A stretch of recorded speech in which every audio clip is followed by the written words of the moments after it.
Hey guys, how are we doing? Back another video from Totally Not Mark, and we are on a GT Review Part 5, where he's going to be going over the entire series.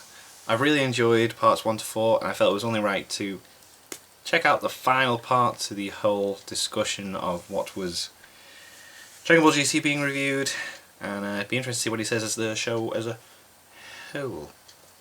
I personally am not a fan. I think I've made that very clear.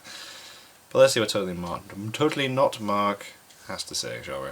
Over the last month or so, I have, much like Jesus, suffered for the sins of mankind. Week in and week out, strapping myself to a chair, taping my eyes open, burning a lifelong image of Dragon Ball GT into my retinas that no amount of God, could you ever poor dare soul. remove.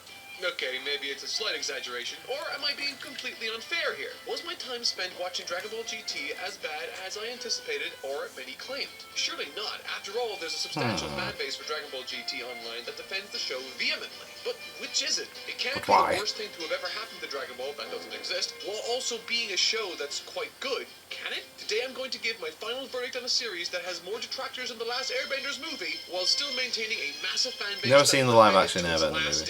Having now seen the entire show from beginning to end, I will be examining, exposing, and expressing my opinions on the parts that I hated and loved within the crazy, confusing, and captivating grand tour that would ultimately become Toei Animation's final outing with the Dragon Ball property for many, many years to come. This is my final and complete review for Dragon Ball GT.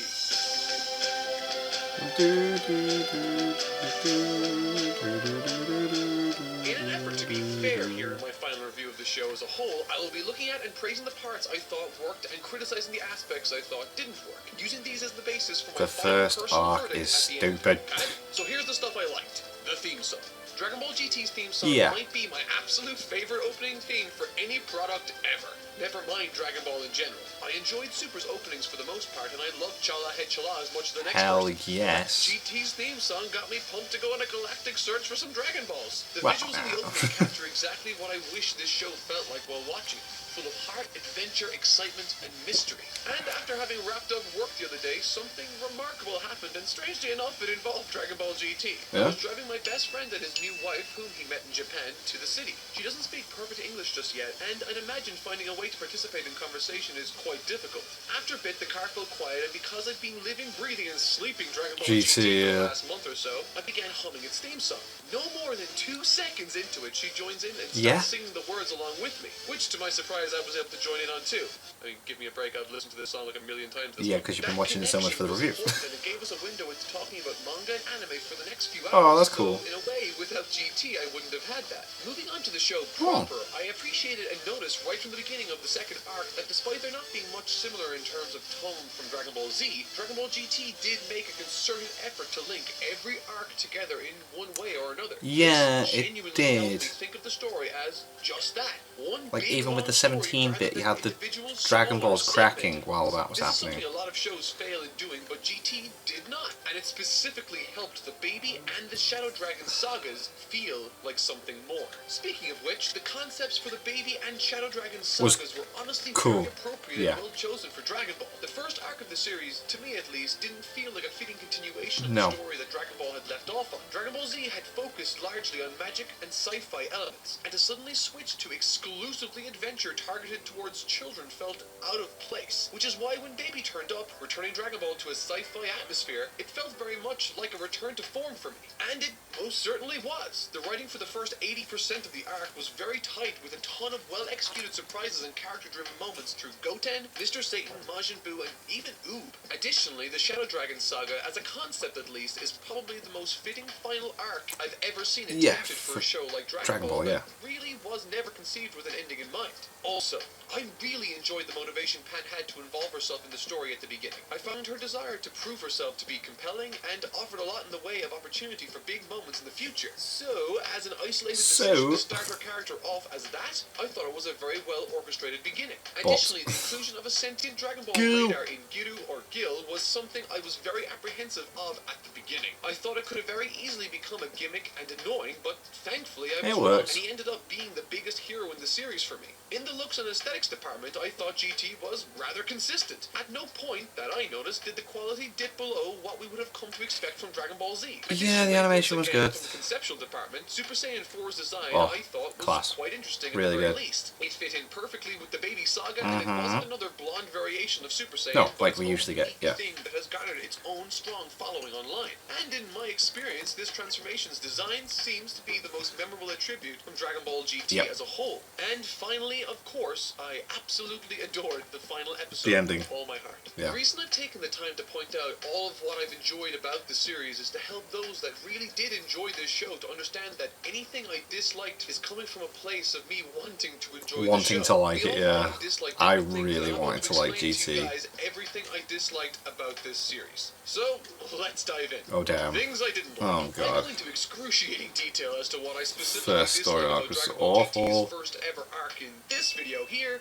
But in short, it felt like it didn't know what it wanted to be. Tonally, it felt all over the place, and in terms of pacing, it felt like it was really dragging its feet. Kozo Morishita, a producer who worked on Dragon Ball GT's description of this part of the show feels turbulent to say the least. The team seem filled with uncertainty surrounding the direction of the show, which is why they take a hard turn into something familiar with the Baby Saga almost immediately after the first arc. It's as if the show's beginning was geared exclusively towards children instead of a mixed demographic. And then they were like, no, make it like Z. Super Saiyan 4, despite being a massive fan favorite moment in the show, one even I acknowledged earlier in this video, doesn't feel earned at all to me and ends up being practically the only form Goku uses from that point onward. Well, yeah. Resulting in us seeing Goku need to go Super Saiyan 4 in order to lift something over his head or to save a town, which honestly to me seems excessive when you consider turning Super Saiyan 3 made the earth shake. In other words, despite specific power numbers not mattering in a show like Dragon Ball, an understanding of how strong someone actually is relative to another character in the show is very important. The beginning of my GT confusion, however, came about during the fight with Shenron at the end.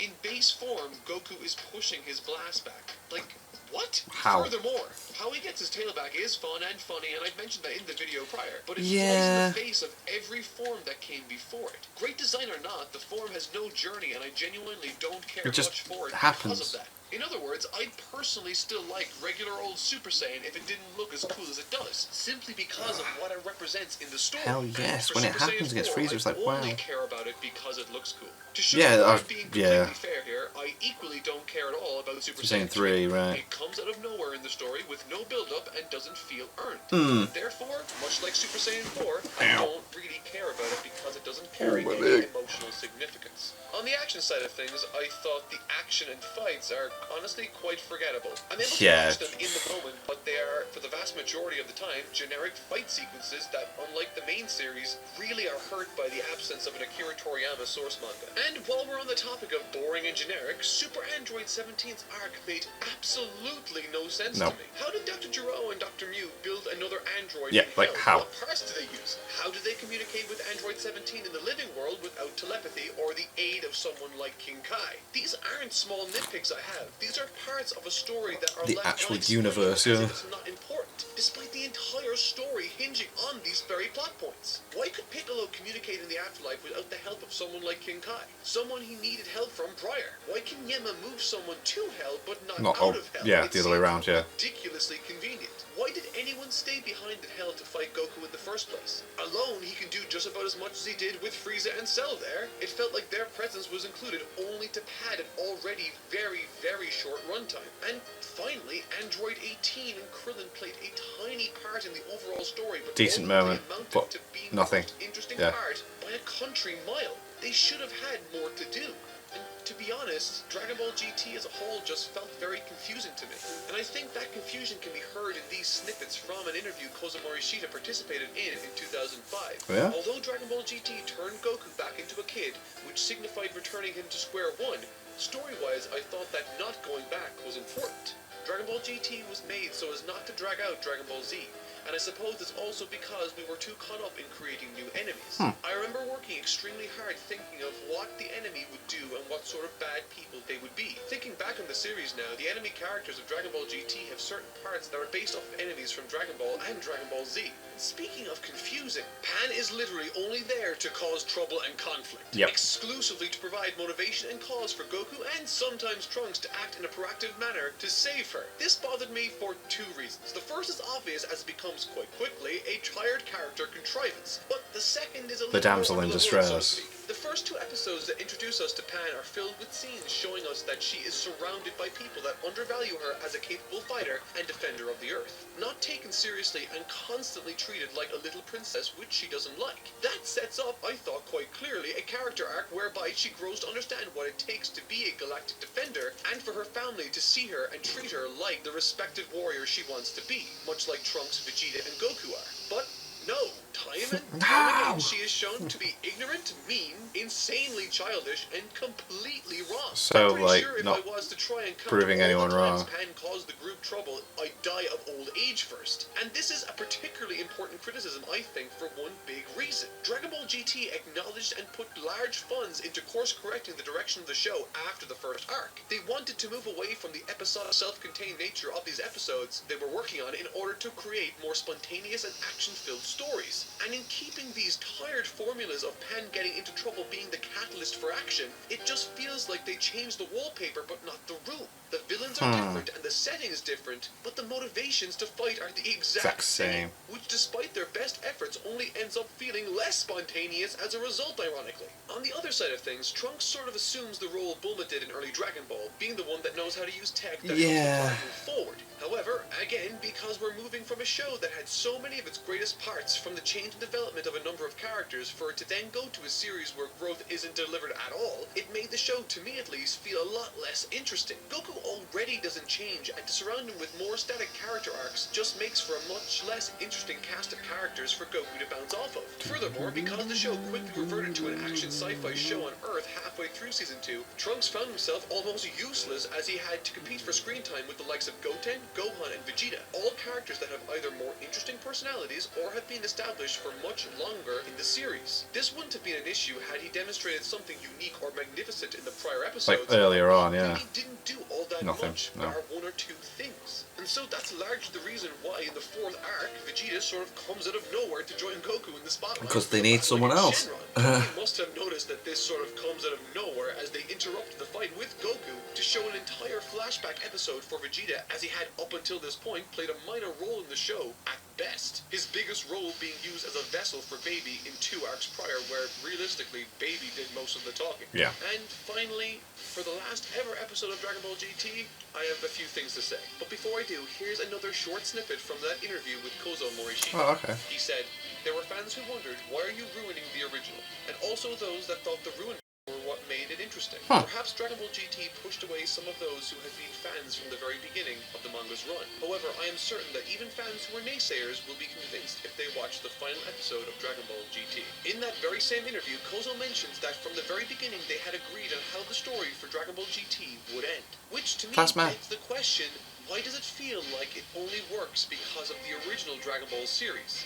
Krillin, Vegeta, and Piccolo get emotional send-offs in that very episode, providing the majority of the nostalgia from it. Yet their contribution to Dragon Ball GT as a whole was next to nothing. Now don't get me wrong, the final episode works exceptionally well, but it does so in spite of Dragon Ball GT and because of Dragon Ball Z. Yeah. Because Dragon Ball GT contributed anything to it, they could have quite literally made that episode right after Dragon Ball Z and it could have had the same impact. And that says a lot about what was actually achieved in Dragon Ball GT, I think. I understood from the very moment I sat down to tackle this month-long project that, despite my best efforts, a large portion of people would undoubtedly leave, having just watched this series, unfulfilled and disappointed with what I had to say about it. Not necessarily because I didn't put an adequate amount of care or effort into these videos, but because their voice wasn't heard or reflected upon in my final thoughts. The very fact that that is true is proof of one thing to me, that no matter how much anyone studies writing, attempts to empathize and understand the viewpoints of others, or rewrites draft after draft of a script, a full comprehensive understanding of Dragon Ball is